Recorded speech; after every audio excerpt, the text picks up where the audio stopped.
Le presentamos A Través de la Biblia. Continuamos hoy, amigo oyente, nuestro recorrido por las páginas del Nuevo Testamento. Y hoy en nuestro estudio del Evangelio según San Mateo pasamos a considerar los capítulos 5, 6 y 7. Y llegamos así al primer discurso principal de Jesús que Mateo describe. Mateo describe 3 de los discursos principales de Jesucristo. En los capítulos 5, 6 y 7 tenemos el Sermón del Monte. En el capítulo 13 está el discurso de las parábolas misteriosas. Y por último, en los capítulos 24 y 25, aparece el discurso del Monte de los Olivos. El Sermón del Monte es el manifiesto del Rey. Luego, el discurso de las parábolas de misterio da la dirección que tomará el reino de los cielos después del rechazo de Jesús.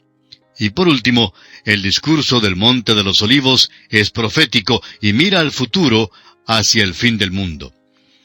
Al considerar el Evangelio de Mateo hay que tener presente que este Evangelio no hace ningún esfuerzo por darnos un relato cronológico de la vida de Cristo. Presenta a Jesús en su Evangelio como Rey y sigue un plan que es una moción para presentar al Rey y sus derechos reales ante la nación de Israel. Y es importante que observemos eso. Si perdemos esta presentación en Mateo, perdemos el propósito de este Evangelio. Ahora el tema del capítulo 5 es el Sermón del Monte, las relaciones entre los súbditos del reino y la ley. El Sermón del Monte, que aparece en los capítulos 5, 6 y 7 de Mateo, sin duda fue predicado en muchas ocasiones. El Señor repitió muchas de las verdades y parábolas dadas en este sermón en muchas ocasiones. El doctor Lucas nos da solamente una porción de este sermón, y estamos seguros que Mateo también solo escribió una parte del Sermón del Monte. Creemos que el Señor dio muchísimo más que lo que se escribe aquí en Mateo, pero lo que se encuentra allí se da para nuestra instrucción y entendimiento hoy en día. En la exposición de las Escrituras hoy, hay teólogos que se inclinan o bien muy a la izquierda o bien muy a la derecha. El teólogo liberal se encuentra a la izquierda y trata el Sermón del Monte como si fuese el Evangelio mismo en su totalidad. Se porta como si esta fuera la única parte de las Escrituras que es importante.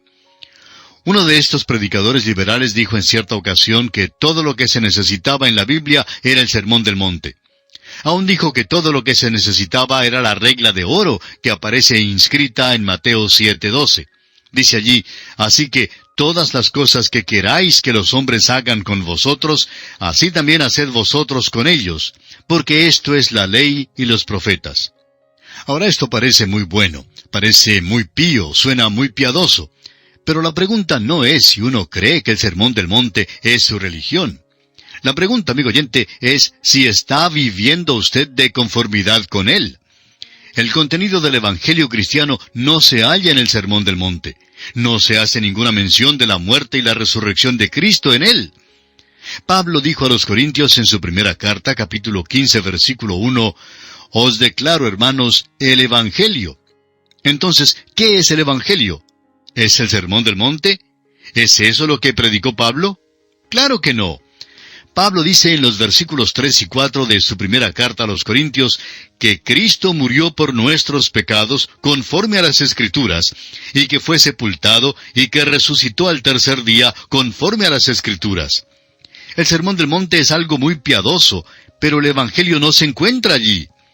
A los hombres les gusta decir, vivo según el Sermón del Monte, cuando realmente no lo hacen.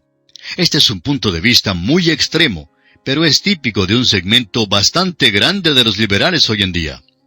Si un hombre es sincero y lee el Sermón del Monte, se dará cuenta que no vive de acuerdo con él. Si esta es la norma de Dios, y a propósito, lo es, ¿qué hará un hombre si comete una falta? ¿Tiene entonces un Salvador? ¿Tiene alguien que pueda extenderle su misericordia? ¿Tiene alguien que pueda alcanzar la gracia y salvarle por la fe cuando no le es posible vivir conforme a este sermón? Reducir el mensaje cristiano al Sermón del Monte es una simplicidad que las Escrituras no permitirían bajo ninguna circunstancia. Este es el punto de vista de la extrema izquierda. Ahora tenemos el punto de vista de la extrema derecha. Este grupo trata el Sermón del Monte como si fuera la plaga bubónica. No quieren tener nada que ver con él. Dicen que no sirve para los cristianos de ninguna manera. Este grupo se conoce como hiperdispensacionalistas. Ahora no nos entienda mal, amigo oyente. Somos dispensacionalistas, pero no somos hiperdispensacionalistas. El Sermón del Monte tiene significado para nosotros hoy, pero no creemos que sea necesario repetirlo en un servicio de edificación cada domingo por la mañana. Es trágico de veras dárselo a un hombre no regenerado como una norma de conducta y decirle que si vive de conformidad con este sermón es cristiano. El Sermón del Monte es la ley elevada a un grado más alto que lo que los hombres pueden alcanzar. Al hombre no le es posible, por su propia fuerza, cumplir la ley del Antiguo Testamento. ¿Cómo, pues, puede guardar el Sermón del Monte, que es elevado a un grado aún más alto? También es correcto que el modo de funcionar para el vivir cristiano no se halla realmente en este pasaje, porque no enseña la verdad de vivir la vida cristiana por medio del poder del Espíritu Santo que mora en el creyente en Cristo. Considere usted lo que dice el apóstol Pablo en Romanos capítulo 5 versículos 1 al 5.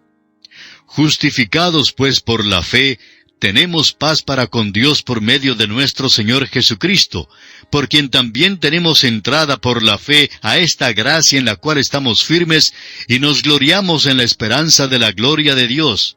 Y no solo esto, sino que también nos gloriamos en las tribulaciones, sabiendo que la tribulación produce paciencia, y la paciencia prueba, y la prueba esperanza, y la esperanza no avergüenza, porque el amor de Dios ha sido derramado en nuestros corazones por el Espíritu Santo que nos fue dado.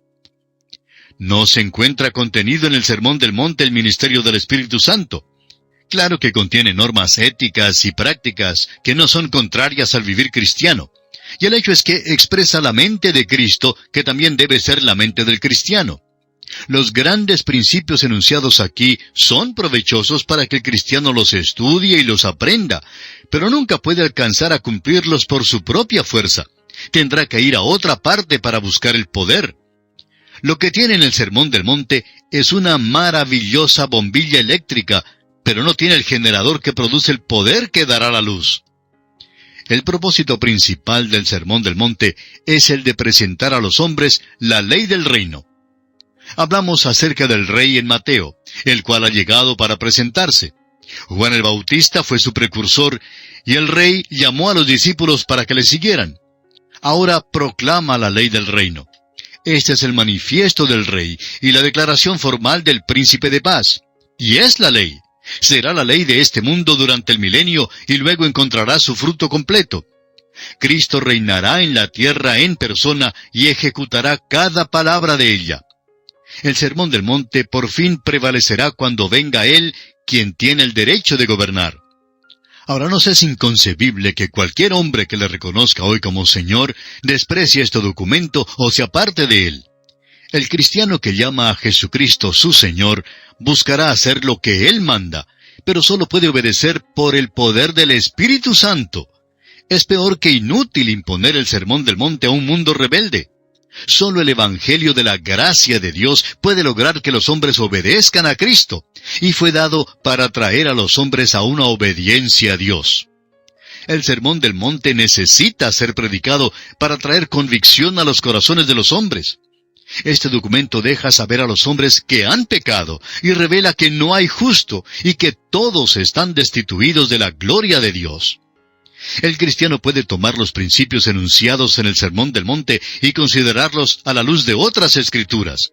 Esto proveerá una perspectiva más amplia y un mejor entendimiento de la mente de Cristo.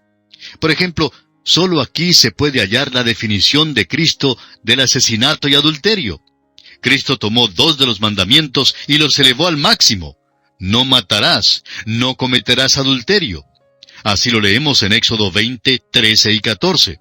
Ahora, ¿son estos 2 los únicos que elevó al máximo? La respuesta parece ser obvia. Estos 2 son los únicos que se dan en Mateo. Al parecer, elevó cada mandamiento a un nivel mucho más elevado y menos posible de lograr.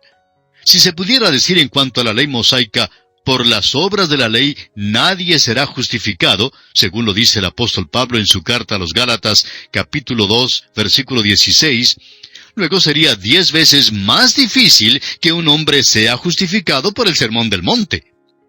Un predicador que fue invitado en una ocasión a dar un mensaje breve en un almuerzo de unos hombres de negocio en la Cámara de Comercio, al llegar, se acercó a la mesa de los oradores donde se pararon algunos hablando. Un hombre bien vestido y de buen aspecto le dio la mano al predicador y empezó a tomar el nombre de Dios en vano y a hablar cosas profanas. Preguntó luego al predicador, ¿cuál es su engañifa? A lo cual él contestó que era predicador, y entonces quien había hablado primero comenzó a excusarse enseguida en cuanto a su habla.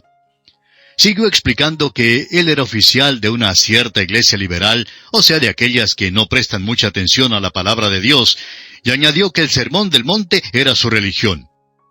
«Usted sí tiene una religión maravillosa», le dijo el predicador. «¿Cómo le va con el Sermón del Monte? ¿Lo está guardando?» A lo cual el interpelado contestó, «Bueno, trato de guardarlo». Luego el predicador preguntó, «¿Le importa si le doy un pequeño examen?». Como estuvo dispuesto a tomarlo, el predicador le dijo, «El Sermón del Monte dice que si se enoja contra su hermano, será culpable de juicio. ¿Puede guardar eso?». Aquel hombre pensó que bien podía guardar ese mandamiento porque nunca se enojaba lo suficiente para matar a alguien.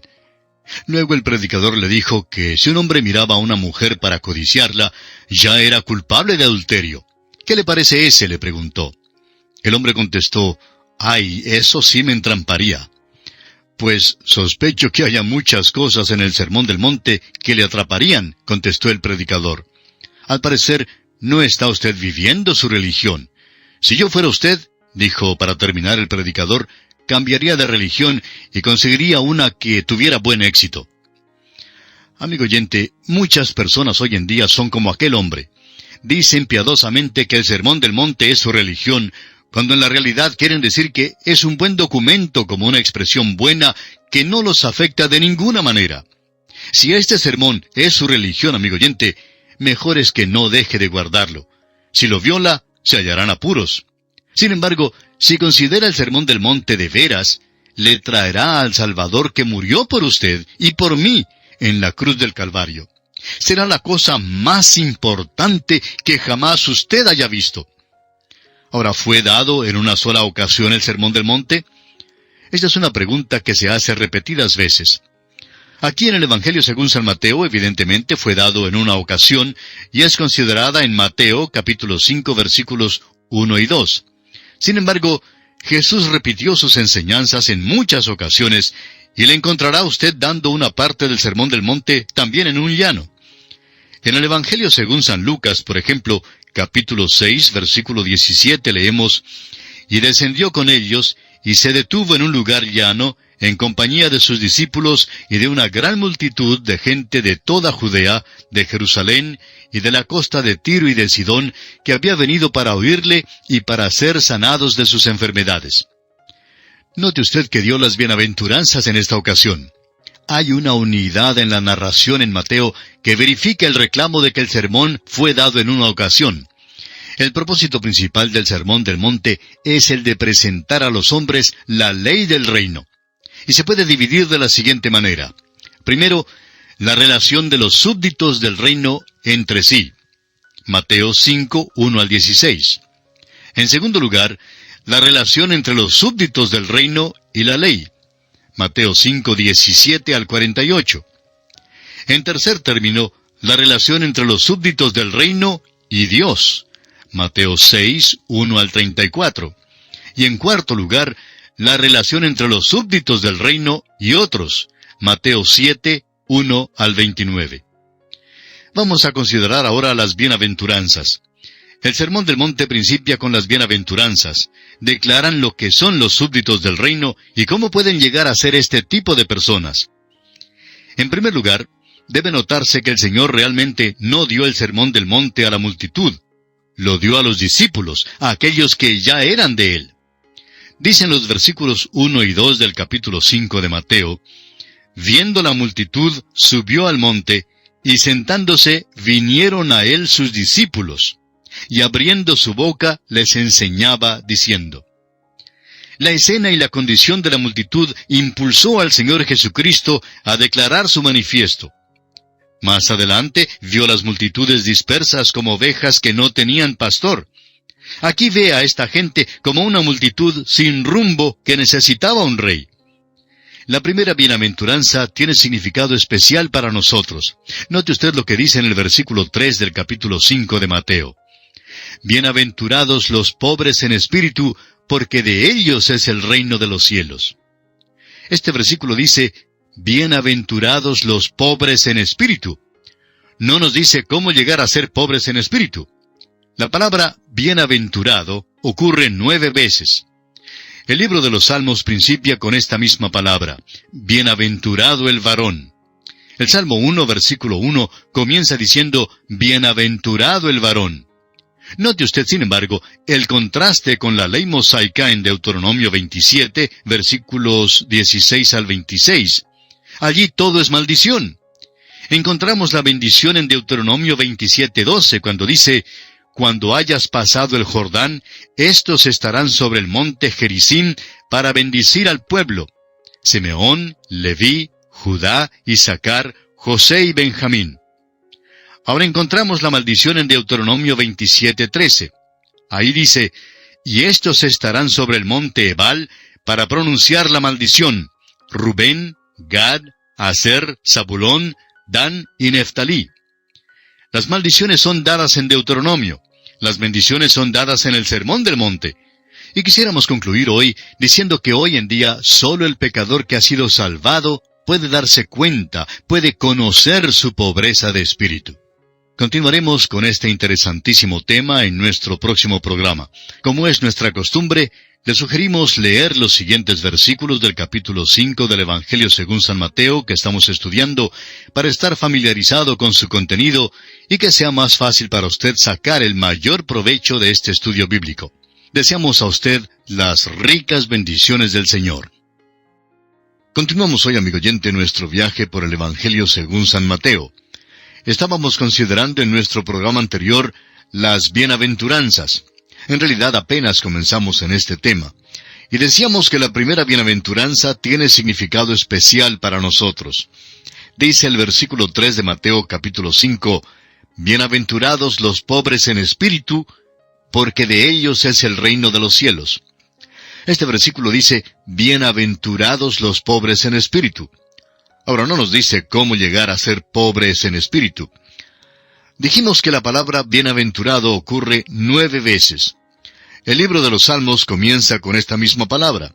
Y dijimos que el Salmo 1, versículo 1, comenzaba diciendo, bienaventurado el varón. Notamos también, sin embargo, el contraste con la ley mosaica en Deuteronomio 27, 16 al 26. Allí todo es maldición. Ahora encontramos la bendición en Deuteronomio 27, 12. Allí dice, cuando hayas pasado el Jordán, estos estarán sobre el monte Gerizim para bendecir al pueblo, Simeón, Leví, Judá, Isaacar, José y Benjamín. Y encontramos la maldición en el versículo 13 del mismo capítulo 27 de Deuteronomio. Allí dice, y estos estarán sobre el monte Ebal para pronunciar la maldición. Rubén, Gad, Aser, Zabulón, Dan y Neftalí. Las maldiciones son dadas en Deuteronomio. Las bendiciones, por su parte, son dadas en el Sermón del Monte. Concluimos nuestro programa anterior diciendo que hoy en día solo el pecador que ha sido salvado puede darse cuenta, puede conocer su pobreza de espíritu. El apóstol Pablo menciona este aspecto en su segunda carta a los Corintios, capítulo 6, versículos 4 al 10. Y en el versículo 10 menciona la frase, como pobres, mas enriqueciendo a muchos. El Sermón del Monte hace jactarse a algunas personas, como aquel hombre que mencionábamos en el almuerzo de la Cámara de Comercio. Este hombre se jactaba de que este documento era su religión, y trataba de engañarse diciendo que lo estaba guardando. Pero realmente no lo estaba guardando de ninguna manera, lo cual hacía de él un hipócrita. Hay muchos hipócritas hoy en día. En la ciudad de Tulsa, en el estado de Oklahoma, en los Estados Unidos, había un magnate del petróleo. Y este hombre decía que había asistido a la iglesia durante muchos años, así como los demás hipócritas, y hablaba de guardar el Sermón del Monte. Pero llegó el día cuando descubrió que era un pecador perdido en camino al infierno. Entonces acudió a Jesucristo y fue salvo. Amigo oyente, Este es el regreso, esta es la media vuelta que Dios quiere que hagamos, no permitiendo que este tipo de cosas nos engañe. Solo el Espíritu de Dios puede revelarnos nuestra pobreza de espíritu. El Sermón del Monte no dice cómo se puede llegar a ser ciudadano del cielo, porque está dirigido a aquellos que ya son ciudadanos del cielo. Ahora, la siguiente bienaventuranza la encontramos en el versículo 4 de este capítulo 5 del Evangelio según San Mateo, y dice: Bienaventurados los que lloran, porque ellos recibirán consolación. Es interesante notar que estas bienaventuranzas se pueden hallar en otra parte de la Escritura. Los pobres en espíritu se encuentra en Sofonías capítulo 3, versículo 12. Bienaventurados los que lloran, porque ellos recibirán consolación. La encontramos en la profecía de Isaías, capítulo 61, versículo 2. Ahora, en el versículo 5 de Mateo, capítulo 5, encontramos la tercera bienaventuranza. Bienaventurados los mansos, porque ellos recibirán la tierra por heredad. Esta bienaventuranza se encuentra en el Salmo 37:11. Amigo oyente, los mansos no están recibiendo la tierra por heredad hoy en día, y estamos seguros de que usted lo reconoce. No son los mansos quienes están heredando la tierra, y por tanto parece que el Sermón del Monte no está en operación el día de hoy. Cuando Jesucristo reine, los mansos recibirán la tierra por heredad. Ahora, ¿cómo llegar a ser mansos? Bueno, nuestro Señor era manso y humilde de corazón, y Él heredará todas las cosas. Y nosotros somos los herederos de Dios y coherederos con Jesucristo. La Biblia dice en Gálatas capítulo 5, versículo 22, «Mas el fruto del Espíritu es amor, gozo, paz, paciencia, benignidad, bondad, fe, mansedumbre, templanza». Solo el Espíritu de Dios nos puede quebrantar y hacernos mansos. Si tratamos de hacerlo y lo logramos nosotros mismos, entonces nos enorgullecemos y allí se acaba la mansedumbre. Usted mismo, pues, llega a ser orgulloso y allí se va su mansedumbre. El Sermón del Monte es maravilloso, amigo oyente, pero vamos a interpretarlo con exactitud. El método cristiano de llegar a ser manso ni aún lo sugiere este pasaje. La mansedumbre no viene por el esfuerzo de uno mismo, sino por el esfuerzo del Espíritu Santo. Lo que nosotros no podemos hacer, al Espíritu Santo le es posible producir en el corazón de un cristiano que se ha entregado al Señor. El cristiano que ha aprendido el secreto de producir el fruto del Espíritu Santo puede volver acá a las bienaventuranzas. Bienaventurados los mansos, porque ellos recibirán la tierra por heredad. Y puede ver allí la recompensa de la mansedumbre. El apóstol Pablo en su primera carta a los Corintios capítulo 6 versículo 2 dice: ¿O no sabéis que los santos han de juzgar al mundo? Ciertamente las bienaventuranzas presentan metas que el creyente, el Hijo de Dios, tendrá hambre y sed de realizar completamente en su vida. Luego en el versículo 6 de este capítulo 5 del Evangelio según San Mateo leemos: Bienaventurados los que tienen hambre y sed de justicia, porque ellos serán saciados. ¿Y qué en cuanto al hombre natural? ¿Tiene hambre y sed de justicia? Los hombres con los cuales nos encontramos no la tienen. El hombre natural, dice el apóstol Pablo, no percibe las cosas que son del Espíritu de Dios, porque para él son locura, y no las puede entender porque se han de discernir espiritualmente. Así lo expresa Pablo en su primera carta a los Corintios, capítulo 2, versículo 14. Aquellos que tienen hambre y sed de justicia son los que han descubierto que Cristo es su justicia. Él nos ha sido hecho por Dios justificación, y nuestra justicia está en Él. El versículo 7 de este capítulo 5 de Mateo dice: Bienaventurados los misericordiosos, porque ellos alcanzarán misericordia. Esta no es la condición sobre la cual nosotros merecemos misericordia. En su carta a Tito, capítulo 3, versículo 5, dice el apóstol Pablo: Nos salvó, no por obras de justicia que nosotros hubiéramos hecho, sino por su misericordia, por el lavamiento de la regeneración y por la renovación en el Espíritu Santo. El mismo apóstol Pablo en su carta a los Romanos capítulo 12 versículos 17 al 20 nos dice que debemos ser misericordiosos porque ya hemos alcanzado misericordia.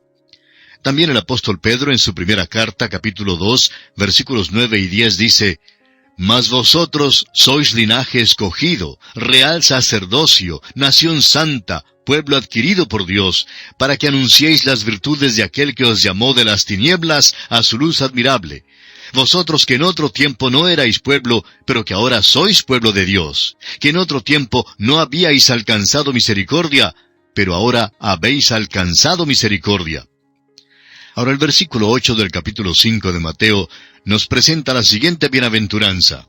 Dice él, «Bienaventurados los de limpio corazón, porque ellos verán a Dios». Ningún hombre sincero puede decir que su corazón es puro. ¿Cómo se puede hacer limpio el corazón del hombre, un corazón que es desesperadamente perverso? El Señor Jesús dijo en el Evangelio según San Juan, capítulo 15, versículo 3, «Ya vosotros estáis limpios por la palabra que os he hablado». Así pues, es por el lavamiento de la regeneración que somos hechos limpios. El apóstol Juan en su primera carta, capítulo 1, versículo 7, dice que sólo la sangre de Jesucristo, su Hijo, nos limpia de todo pecado.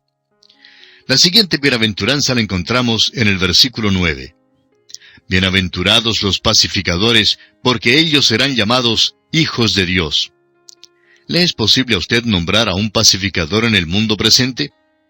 No hay ni siquiera uno en el día de hoy que pueda efectuar la paz. Cristo es el único gran pacificador. Hizo la paz entre un Dios justo y un pecador injusto por medio de su propia sangre. El apóstol Pablo nos dice en Romanos 5:1, «Justificados pues por la fe, tenemos paz para con Dios por medio de nuestro Señor Jesucristo». Ahora el versículo 10 del capítulo 5 nos presenta la siguiente bienaventuranza.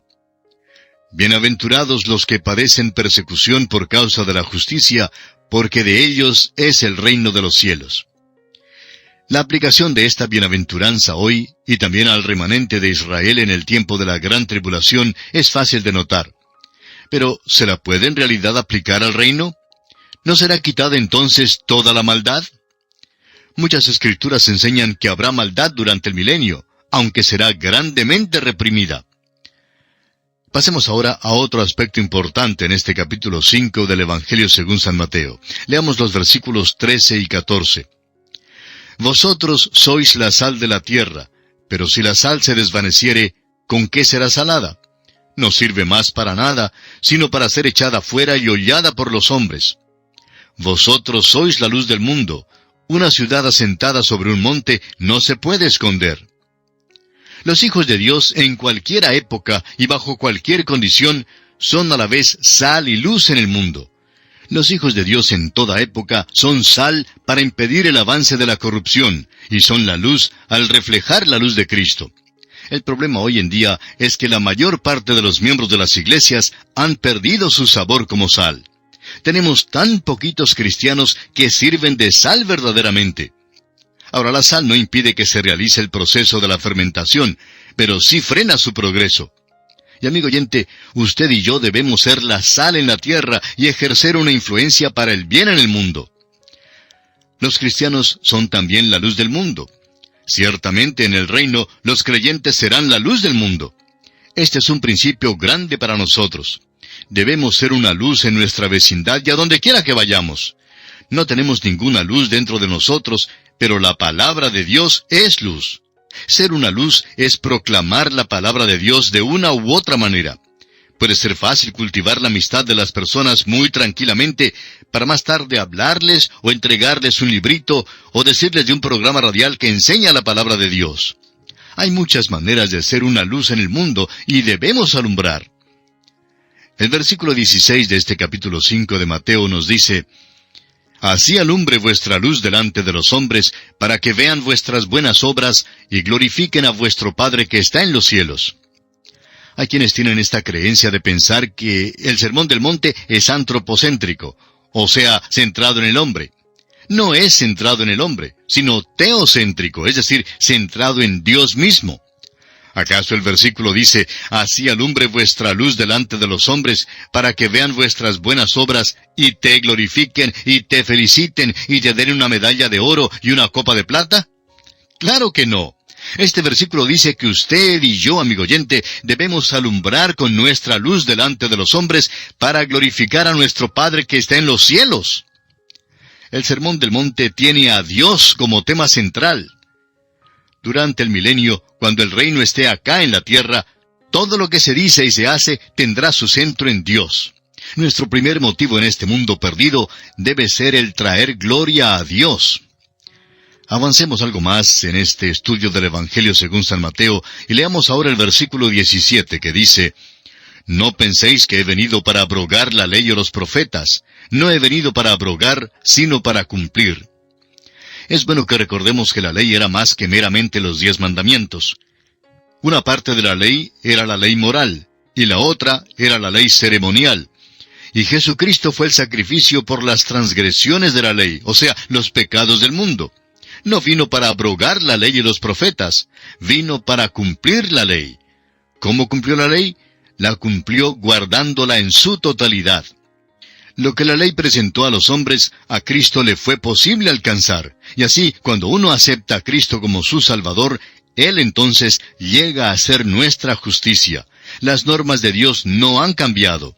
Nadie puede alcanzar las normas de Dios por su propia fuerza. El hombre necesita ayuda. El hombre necesita la misericordia. El hombre necesita de un Salvador. Alcanzamos la misericordia cuando llegamos a Cristo. El versículo 18 de este capítulo 5 nos dice: Porque de cierto os digo que hasta que pasen el cielo y la tierra, ni una jota ni una tilde pasará de la ley, hasta que todo se haya cumplido. Esperamos que no nos entienda mal lo que decimos, amigo oyente. La ley no es anticuada. Todavía es una norma hoy en día.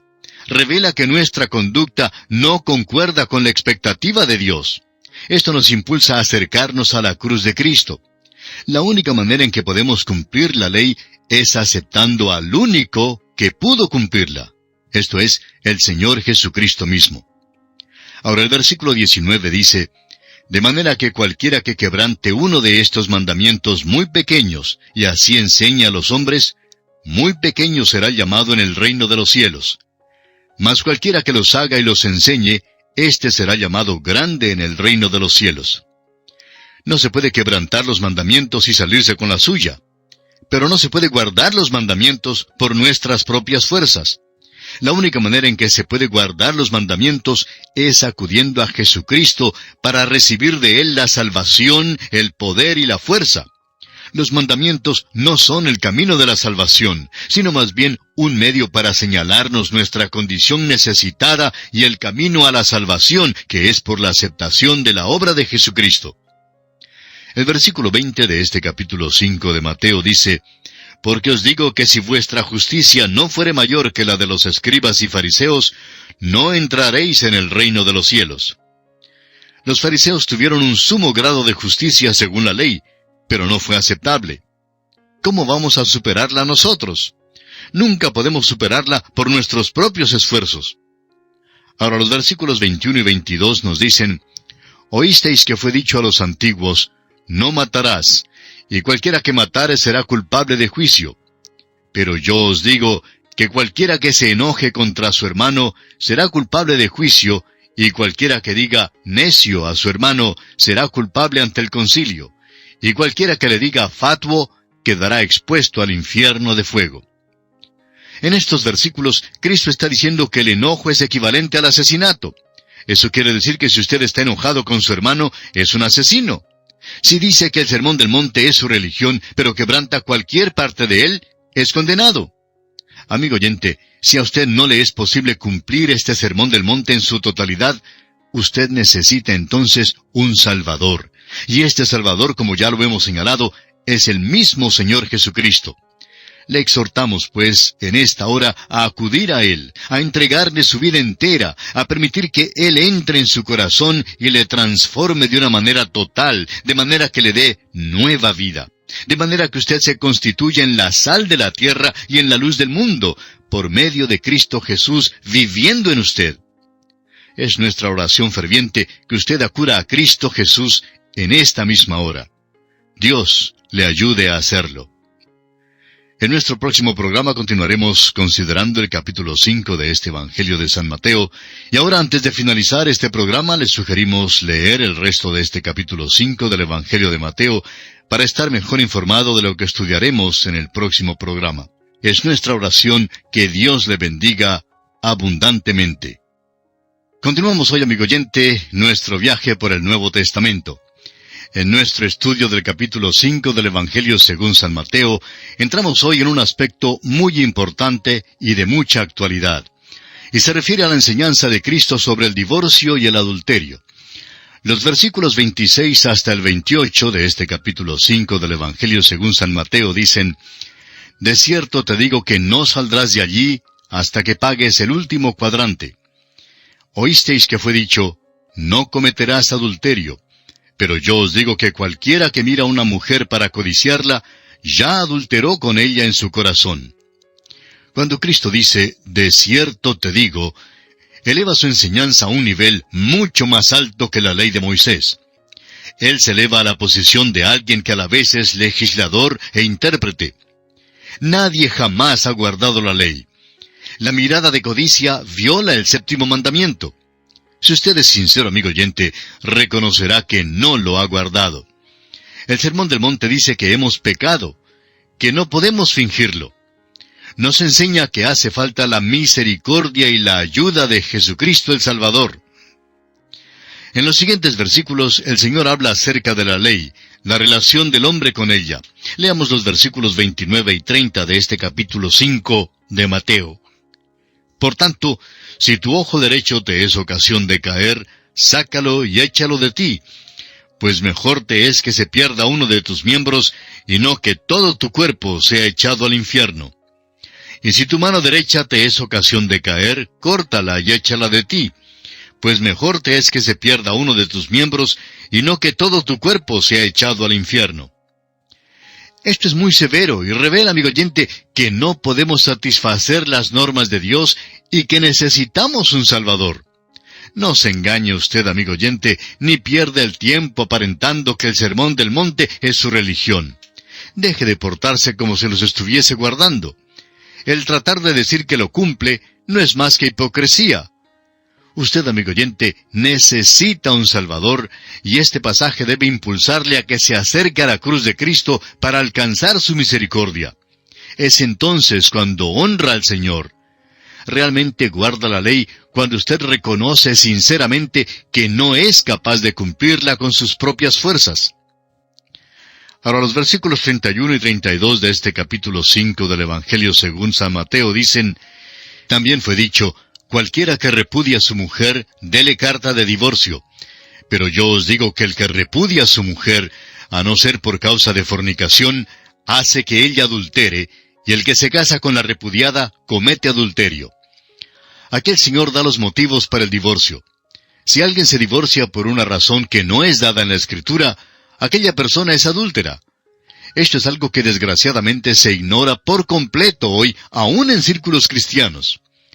Esto, sin embargo, será la ley durante la edad del reino, porque habrá hombres y mujeres que querrán dejar a sus cónyuges durante aquel período. El divorcio aquí está en la misma base que se presenta en el capítulo 19 de este Evangelio según San Mateo. Y discutiremos ese asunto cuando lleguemos allí. Veamos ahora algunas leyes misceláneas. Estas leyes misceláneas revelan el alto nivel del reino y la necesidad de un rey para ejecutarla. Leamos los versículos 33 al 35 de Mateo capítulo 5. «Además habéis oído que fue dicho a los antiguos, no perjurarás, sino cumplirás al Señor tus juramentos. Pero yo os digo, no juréis en ninguna manera, ni por el cielo, porque es el trono de Dios, ni por la tierra, porque es el estrado de sus pies, ni por Jerusalén, porque es la ciudad del gran rey». El Señor Jesús dijo que usted y yo debemos ser el tipo de personas que no tengamos necesidad de jurar. Usted quizá recordará que hace algún tiempo se podía entrar en un banco para tomar prestado un dinero, y todo lo que se necesitaba era firmar una nota para obtener el dinero. Pero hoy, cuando uno desea tomar dinero prestado en un banco, tiene que firmar por lo menos en 4 lugares diferentes. ¿Por qué? Porque hoy en día no se puede confiar en el género humano. El Señor dice que el Hijo de Dios, bajo cualquier circunstancia, debe ser una persona confiable. El Señor dice en el versículo 37 de Mateo capítulo 5, «Pero sea vuestro hablar sí, sí, no, no, porque lo que es más de esto, de mal procede». Cuando un hombre dice, «Juraré sobre un montón de Biblias que tal o cual cosa tiene 1 kilómetro de altura», aquel es el hombre en quien no se puede confiar, porque la mentira que nos está diciendo también tiene 1 kilómetro de altura. Leamos ahora los versículos 38 y 39. «Oísteis que fue dicho, ojo por ojo y diente por diente. Pero yo os digo, no resistáis al que es malo. Antes, a cualquiera que te hiere en la mejilla derecha, vuélvele también la otra». El principio para la conducta cristiana está aquí, pero requerirá la presencia del rey para proteger a sus súbditos en este asunto. En el reino sí le será posible volver la otra mejilla. Se dice que hubo una vez un irlandés a quien alguien le dio en la mejilla y lo tumbó. El irlandés se levantó y le volvió la otra mejilla. El hombre lo tumbó de nuevo. Al pararse esta vez, el irlandés le dio unos golpes fuertes al hombre. Un observador preguntó, «Bueno, ¿y por qué hizo eso?» «Bueno», respondió el irlandés, «el Señor dijo que volviera la otra mejilla, y la volví, pero nunca me dijo lo que debía hacer después de volverla». Por supuesto, amigo oyente, que el irlandés sí sabía lo que tenía que hacer. Y usted y yo también lo sabemos. Leamos ahora los versículos 40 al 42. «Y al que quiera ponerte a pleito y quitarte la túnica, déjale también la capa. Y a cualquiera que te obligue a llevar carga por 1 milla, ve con él 2. Al que te pida, dale. Y al que quiera tomar de ti prestado, no se lo rehuses». Amigo oyente, tome usted este pasaje de la Escritura y llévelo a su banco y dígale a su banquero que vive según el Sermón del Monte y vea cómo le va. Amigo oyente, tenemos que dejar de ser hipócritas. El negocio no se mueve en esta base y no se puede mover a menos que haya una ejecución de la ley para proteger a los que obedecen estos preceptos. Cierta vez el arzobispo McGee dijo que era imposible manejar los negocios de la nación británica sobre la base del Sermón del Monte. Estos versículos revelan los principios por los cuales un cristiano, un creyente en Cristo, debe guiar su conducta. Ahora el Señor dice en los versículos 43 y 44, «Oísteis que fue dicho, amarás a tu prójimo y aborrecerás a tu enemigo. Pero yo os digo, amad a vuestros enemigos, bendecid a los que os maldicen, haced bien a los que os aborrecen, y orad por los que os ultrajan y os persiguen». Insistimos en que este principio es para el reino. El Señor continúa en este pasaje diciéndonos que debemos amar a otros además de nuestros familiares y amigos. Estamos tratando de participar el Evangelio a otros, y esta es la manera en que podemos expresar nuestro amor, dándoles el mensaje salvador que les traerá a Jesucristo y al cielo. El lector simplemente tiene que leer el capítulo 5 del Evangelio según San Mateo con todo cuidado y examinar su propia vida a la luz de la ley de Cristo para ver si es igual a las normas de Cristo. El lector sincero exclamará entonces, «Pero venido el mandamiento, el pecado revivió y yo morí». Así lo dijo Pablo en su carta a los Romanos capítulo 7 versículo 9.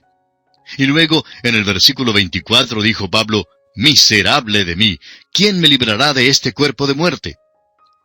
El Sermón del Monte, amigo oyente, necesita ser predicado para traer convicción a los corazones de los hombres, para que sepan que todos han pecado, y así traerlos a Cristo Jesús, en quien podrán encontrar la salvación eterna de sus almas. Y así, amigo oyente, concluimos nuestro estudio del capítulo 5 del Evangelio según San Mateo. Y comenzamos ahora con el capítulo 6 de este libro de Mateo. En este capítulo hablaremos de las motivaciones internas que regulan las expresiones exteriores de justicia en el trato con nuestro semejante, como son la limosna, la oración, el ayuno y las riquezas. Hablaremos también de la relación con Dios del ciudadano del reino de los cielos. Consideremos en primer lugar el motivo y el método de dar limosna. El capítulo 6 del Evangelio según San Mateo trata la parte externa de la religión. En el capítulo 5, el rey hablaba de la justicia que deben poseer sus súbditos. Debe ser una justicia que supere la justicia de los escribas y los fariseos. Ahora bien, es verdad que ellos tenían una justicia religiosa. El fariseo Nicodemo era un hombre religioso muy destacado. En realidad, no se puede encontrar mucho que criticar en cuanto a él. Pero nuestro Señor le dijo, «Os es necesario nacer de nuevo». Así lo vemos en Juan capítulo 3, versículos 1 al 8. Debemos tener una justicia superior a la de los escribas y fariseos, y a esa solo se llega confiando en Cristo.